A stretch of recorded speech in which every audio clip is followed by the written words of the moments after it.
When we did the video on making our scroll starter, I commented that I had received some very nice boxes from Larry Roderick in Burke Burnett, Texas, and I did not include Larry's full name or his contact information in that video because I wasn't sure if he wanted me to have anybody contact him or not. After talking with Larry, I confirmed that he is okay with giving his information. He is interested in providing some goodies for other people, so I thought I'd give you a little bit more detail, and then I'll make sure that I include his email address in the description where you can find it and contact Larry directly, and that way you ought to be able to get a hold of him if you want to.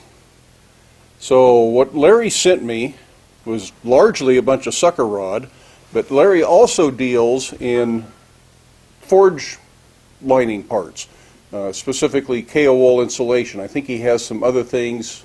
He said he had some kind of anti-itch gloves for working with this stuff, and probably some other products that go along with it. So if you're building a gas forge and you're looking for a supplier of Kaowool, one of your fellow viewers has that available for sale. And again, his contact information will be in the description, and you can talk to Larry directly. Be careful when unboxing the Kaowool. It can put off dust and fibers that you shouldn't be breathing, so handle that stuff carefully if you're using it. But that's another topic. We're just talking about a supplier right now. And I don't have his prices for this. If you want to know what it costs, what the shipping is, talk to Larry. He'll give you all that information.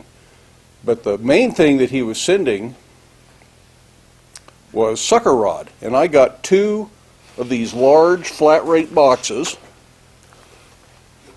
with sucker rod. Those boxes will ship a maximum of 70 pounds, and a box this size is 70 pounds of sucker rod. You can't fill that box full of sucker rod at weigh 150 pounds. Made these metal boxes so that the sucker rod wouldn't escape and be all over the post office or the delivery truck, and everything stayed in the flat rate box just fine because of these inner metal boxes. And I had to have an angle grinder to cut the welded ends off. So make sure you have a way to cut open the welded ends. But there's a whole bunch of sucker rod in one of these. There was 5/8, 3/4, 7/8, and 1-inch sucker rod. There were a bunch of the ends that have the square shank that might fit your hardy hole, and I've still got a couple left that will fit my hardy hole. But even the ones that are too small, there's still uses for this stuff. And there's still good sucker rod material here for making punches and chisels.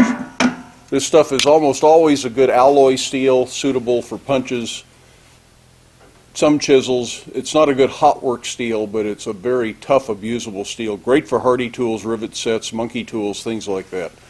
So it's really good stuff, and if Larry's willing to pack it up and ship it, it'll get it to places that don't normally have sucker rod. Again, contact Larry, see what he wants for it, see what the shipping's going to cost.